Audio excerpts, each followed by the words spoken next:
Hello everyone. सो ये है हमारा जेनेटिक इंजीनियरिंग का लेक्चर नंबर 8, जहाँ पे हम पढ़ेंगे सदर्न ब्लॉटिंग।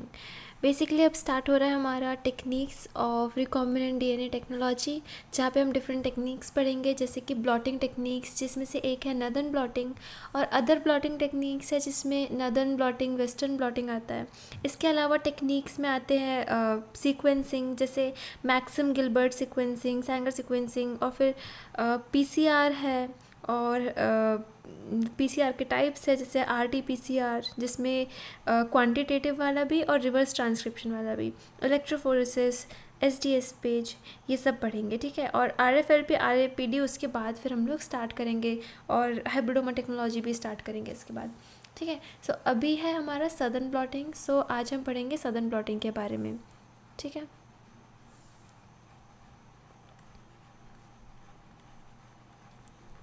Southern blotting. अब सदर्न ब्लॉटिंग क्या होता है? सबसे पहले तो ये ब्लॉटिंग क्या है। ब्लॉटिंग में बेसिकली हम हमारे जो भी टारगेट है उसको एक मेम्ब्रेन में ट्रांसफ़र करते हैं, और उसके बाद उसका हम आइडेंटिफिकेशन करते हैं। ठीक है, वहाँ पे मतलब जो भी मेम्ब्रेन है उसमें पहले तो इमोबिलाइज करके फिर उसके बाद उसको आइडेंटिफाई करते हैं। ठीक है, अब सदर्न ब्लॉटिंग में क्या होता है, डीएनए का इमोबिलाइजेशन होता है और उसका आइडेंटिफिकेशन, मतलब सदर्न ब्लॉटिंग हम डीएनए के लिए यूज़ करते हैं, ऐसी नदर्न ब्लॉटिंग हम किसके लिए, आरएनए के लिए यूज़ करते हैं, और वेस्टर्न ब्लॉटिंग हम करते हैं प्रोटीन्स के लिए यूज़। ठीक है ना, सदर्न ब्लॉटिंग को हम पहले डेफिनेशन लिखते हैं। ठीक है, it is a technique where we transfer the DNA fragments, ठीक है, which can be separated by electrophoresis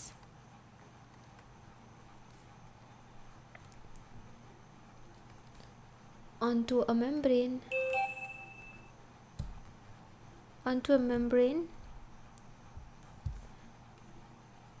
for immobilization. Okay, इसका मतलब क्या हुआ, फॉर इमोबिलाइजेशन एंड आइडेंटिफिकेशन, भी आइडेंटिफिकेशन लिखना भूल गए। अब इसका मतलब क्या हुआ कि हमने हमारा जो भी टारगेट डीएनए है, ठीक है, उसकी फ्रेगमेंटेशन कराए। अब फ्रेगमेंटेशन कराने के बाद उसकी जेल इलेक्ट्रोफोरेसिस करा दी और बैंड्स बना दिए। ठीक है, अब बैंड्स में हमारे डीएनए निकल आए। नाउ इस डीएनए को हमने एक मेम्ब्रेन पर ट्रांसफ़र किया। It can be any membrane like nitrocellulose और अदर्स कैन बी। ठीक है, सो ट्रांसफ़र करने के बाद इस पे हमने इसको इमोबिलाइज़ किया, मतलब वहाँ पे उसको एक तरह से क्या बोलना चाहिए, स्टिक कर दिया, काइंड ऑफ, है ना। इमोबिलाइज़ करना मतलब वो वहाँ से हिल ना पाए, तो इमोबिलाइज़ कर दिया। और फिर उसके बाद उसको हमने आइडेंटिफिकेशन कर दिया, लाइक अंडर हमने ऑटो रेडियोग्राफी देख सकते हैं, अंडर यूवी, मतलब वेरियस डिफरेंट टेक्निक्स होती हैं उसमें। ठीक है, तो अभी हम पढ़ेंगे एक एक करके सारे स्टेप्स भी। तो इसको मिटा देते हैं हम, अच्छे से हम स्टेप्स लिखेंगे और इसके बारे में और लिखते हैं पहले। तो सदर्न ब्लॉटिंग का ये हमारा डेफिनेशन हो गया। अब सदर्न ब्लॉटिंग किसने डिस्कवर किया था? डिस्कवर्ड बाय एडविन सदर्न, उनका नाम ही था एडविन सदर्न। और सदर्न ब्लॉटिंग को हम बहुत ज़्यादा यूज़ करते हैं आजकल, कोई भी डीएनए सैंपल है उनके एनालिसिस के लिए, और भी डिफरेंट डिफरेंट एप्लीकेशंस होते हैं, वो सब हम पढ़ेंगे। उसके लिए हम सदर्न ब्लॉटिंग को बहुत ज़्यादा यूज़ करते हैं, है ना। नाउ एडवर्ड सदर्न ने इस टेक्निक को डिस्कवर किया था, और इन्हीं के नाम पे इस टेक्निक को नाम दिया है ना। फिर उसके बाद अलग अलग टेक्निक्स आई, वेस्टर्न ब्लॉटिंग और नॉर्दर्न ब्लॉटिंग, जैसे मैंने बताया। ठीक है, तो उसको इसी तरह इसी प्रिंसिपल से नाम दे दिया कि सदर्न है, तो फिर नदर्न है, फिर वेस्टर्न है। ठीक है, अब सबसे पहले तो इसमें क्या करते हैं, कुछ प्रोब्स हैं उनका यूज़ करते हैं, मतलब जो ओरिजिनल प्रोटोकॉल बनाया था एडविन सदर्न ने, तो उन्होंने रेडियो एक्टिव प्रोब्स का यूज़ किया था। ठीक है, हाँ, तो यहाँ पे लिखते हैं हम it utilizes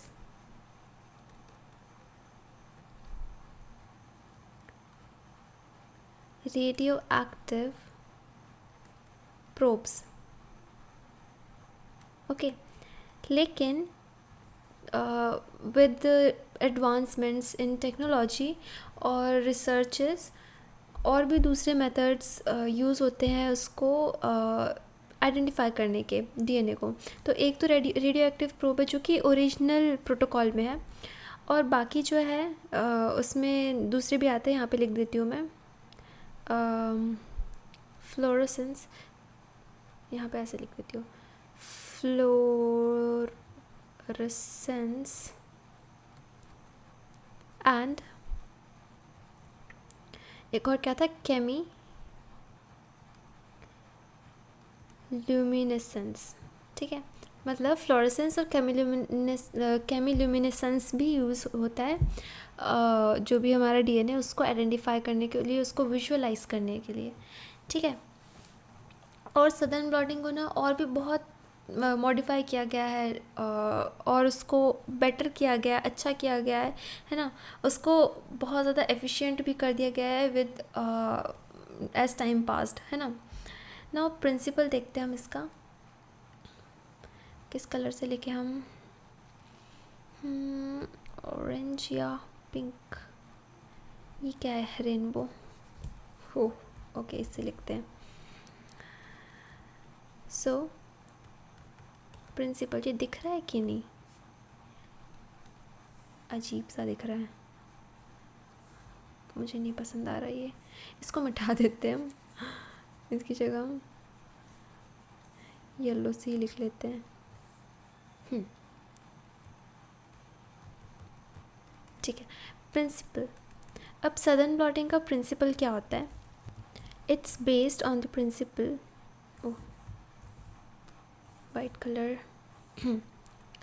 it's based on the principle of transferring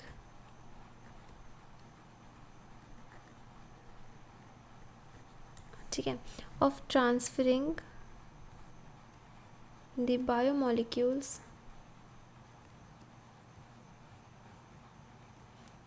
from a membrane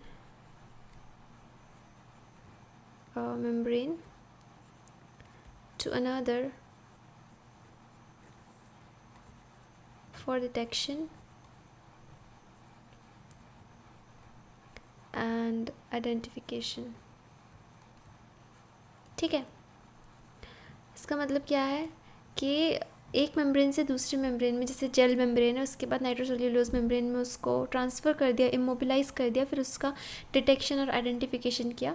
इसी प्रिंसिपल पे बेस्ड है ये. ठीक है, इसमें इसके स्टेप्स में क्या करते हैं, सबसे पहले जो भी डीएनए मैंने जैसे बताया था उसको रेस्ट्रिक्शन एंजाइम से डाइजेस्ट कराते हैं, डिफरेंट फ्रेगमेंट्स बन जाते हैं, फिर जेल इलेक्ट्रोफोरेसिस कराते हैं, फिर वो रन करते हैं, उसके बाद उसको नाइट्रोसेल्यूलोज मेम्ब्रेन में ट्रांसफ़र करते हैं. मतलब कि यही मेन तो यही उसका ब्लॉटिंग प्रोसेस है. मतलब एक मेम्ब्रेन से दूसरे मेम्ब्रेन में जो ट्रांसफ़र होता है, इसी को हम ब्लॉटिंग कहते हैं. ठीक है,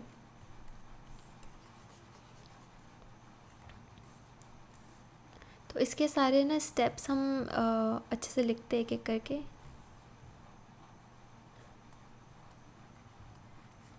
ओके, स्टेप्स.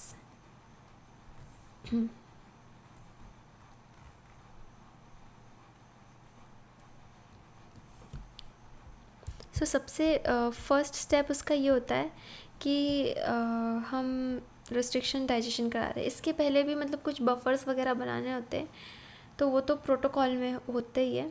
तो जब भी ब्लॉटिंग टेक्निक कर रहे कोई भी, तो हम प्रोटोकॉल फॉलो करते हैं, जो भी स्टैंडर्ड प्रोटोकॉल है या फिर उस लेबोरेटरी का प्रोटोकॉल. आप लोग को ना एक चीज़ पता होगी कि अगर इस लेबोरेटरी में कोई एक्सपेरिमेंट हो रहा है, तो ज़रूरी नहीं है कि हम सेम इक्विपमेंट को सेम कंडीशन में इस लेबोरेटरी में, जो कि डिफरेंट कंट्री में, सेम उसमें कर सकते हैं, सेम कंडीशंस में.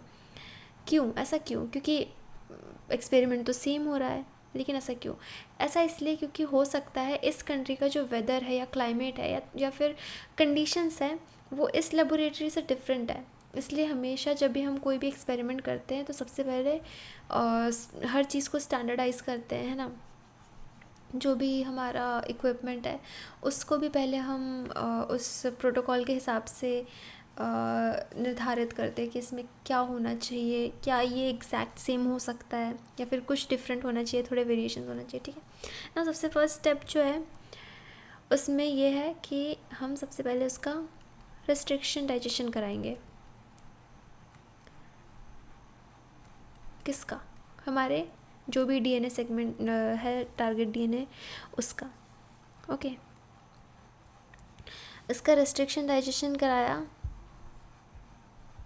उसके बाद जेल इलेक्ट्रोफोरेसिस करा दिया। ये सारे जो टेक्निक्स हैं ना, जैसे जेल इलेक्ट्रोफोरेसिस, ये अभी आगे आगे वाले लेक्चर में आएंगे। सो अभी ये बस पता, मतलब इसके बारे में डिटेल में। सो अभी ये सब बस स्टेप्स देख लो कि सबसे पहले रेस्ट्रिक्शन डाइजेशन कराया, फिर जेल इलेक्ट्रोफोरेसिस कराया। ओके, फिर उसके बाद उसका डीनेचरेशन कराया। डीनेचरेशन में क्या होता है याद करो। डीनेचरेशन में डबल स्टैंडर्ड से सिंगल स्टैंडर्ड में कन्वर्ट हो जाता है, ठीक है। उसके बाद ब्लॉटिंग कराया, ठीक है। ब्लॉटिंग कराया मतलब उसको मैं बता देती हूँ अच्छे से। सबसे पहले तो डीनेचरेशन में क्या होता है, हम हाई टेम्परेचर देते हैं, ठीक है, जिससे जो हमारा डबल स्टैंडर्ड डीएनए है वो सिंगल स्टैंडर्ड में कन्वर्ट हो जाता है। ओके, उसके बाद हम ब्लॉटिंग कराते हैं। ब्लॉटिंग में क्या करते हैं हम, हमारा जो भी सेटअप है उसमें हमारे जेल को रखते हैं और नाइट्रोसेल्यूलोज मेम्ब्रेन को रखते हैं, फिर वो ऐसे ट्रांसफ़र होता है थ्रू कैपिलरी मूवमेंट, ठीक है। ऐसा सेम वेस्टर्न ब्लॉटिंग में भी होता है। ओके,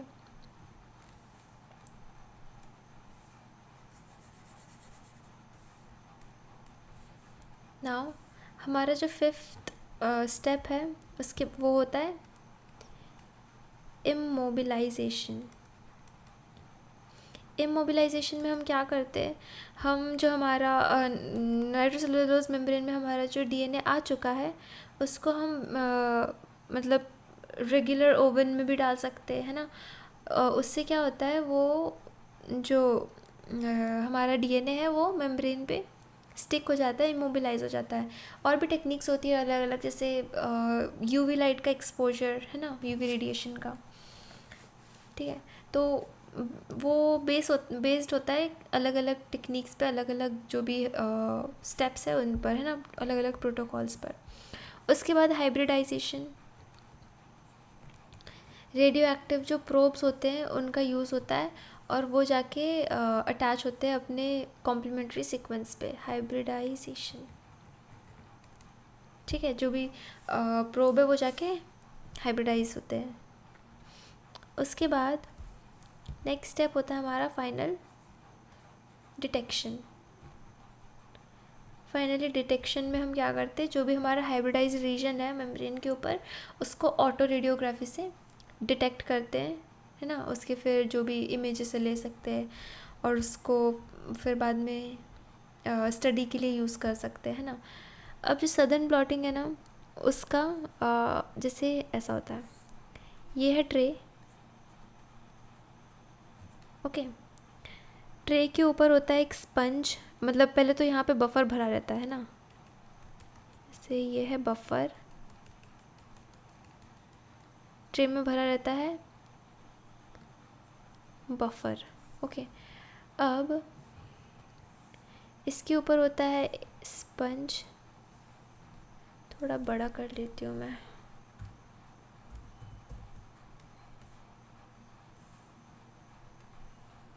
इसके ऊपर ऐसे स्पंज रखा रहता है, ठीक है, ठीक है।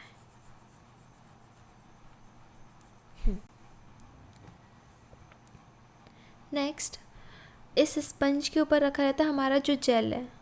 ब्लू कलर से बनाती हूँ हमारे जेल को, ओके, तो स्पंज रखा है, स्पंज के ऊपर जो जेल है हमारा, सॉरी थोड़ा सा के रखती हूँ, तो इस तरह से ये जेल रखा हुआ है स्पंज के ऊपर, ठीक है, को लिख लेती हूँ। ये है स्पंज, उसके ऊपर ये है जेल, राइट। फिर जेल के ऊपर होता है नाइट्रोसेल्यूलोज मेम्ब्रेन। नाइट्रोसेल्यूलोज मेम्ब्रेन किससे बनाऊँ? कलर ग्लिटरी पिंक से बनाती हूँ, ठीक है। ये है हमारा नाइट्रोसेल्यूलोज मेम्ब्रेन, जो कि बहुत ही पतला होता है, यहाँ पे बहुत मोटा दिख रहा है, इतना मोटा नहीं होता है मेम्ब्रेन, ठीक है। और उसके ऊपर फाइनली होता है हमारा पेपर टॉवल, ठीक है। ये है नाइट्रोसेल्यूलोज मेम्ब्रेन और ये है पेपर टॉवल। तो ये सेटअप होता है हमारे उसका सदर्न ब्लॉटिंग का, ओके। इसके बाद जो है वो है एप्लीकेशंस, राइट। सो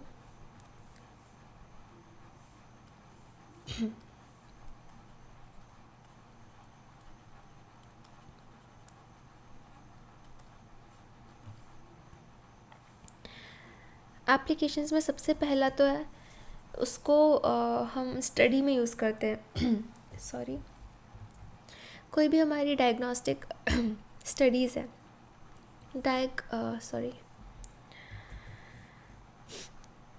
डायग्नोस्टिक स्टडी उसमें यूज़ होता है, ठीक है, या फिर जीन मैपिंग में यूज़ होता है, ओके, या फिर इवोल्यूशनरी स्टडीज़ में, ओके। ये फर्स्ट एप्लीकेशन था, ठीक है। उसके बाद और हो सकते हैं इसको कोई भी म्यूटेशन डिटेक्ट करने में, ठीक है, डिटेक्शन ऑफ एनी म्यूटेशन, ठीक है, could be point mutation, frame shift mutation, ठीक है। एग्जाम्पल लिख देती हूँ, पॉइंट म्यूटेशन। नेक्स्ट हमारा जो है वो है किसी भी हमारा डीएनए है उसका मॉलिक्यूलर वेट डिटरमाइन करने के लिए, ठीक है। जैसे जो डीएनए है उसके फ्रेगमेंट्स बने, उस पर्टिकुलर फ्रेगमेंट का मॉलिक्यूलर वेट पता कर सकते हैं हम, फिर उसके हिसाब से हम डीएनए का भी वेट एस्टिमेट कर सकते हैं, है ना। तो यहाँ पे लिख देते हैं हम एस्टिमेशन या determination of molecular weight, estimation of molecular weight, okay. Next है हम डीएनए फिंगरप्रिंटिंग में यूज़ कर सकते हैं इसका, डीएनए फिंगरप्रिंटिंग, जिसमें हम फॉरेंसिक्स में यूज़ कर सकते हैं, जैसे पैटर्निटी टेस्ट, ठीक है, या फिर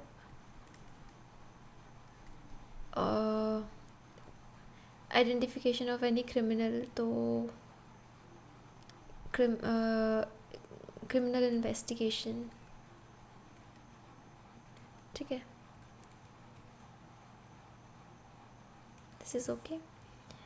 नाउ नेक्स्ट है, इसको हम किसी प्रीनेटल जेनेटिक डिसऑर्डर को पता करने के लिए भी यूज़ कर सकते हैं। तो to diagnose any prenatal genetic disorders, ठीक है। सो ये था हमारा सदर्न ब्लॉटिंग। तो इसके बाद हम नेक्स्ट में पढ़ेंगे नदर्न ब्लॉटिंग, वो भी ऑलमोस्ट सिमिलर है, ठीक है। तो हम नदर्न ब्लॉटिंग और वेस्टर्न ब्लॉटिंग दोनों को एक ही लेक्चर में पढ़ लेंगे, ठीक है। तो अभी के लिए इतना ही, ठीक है। सो बाय बाय।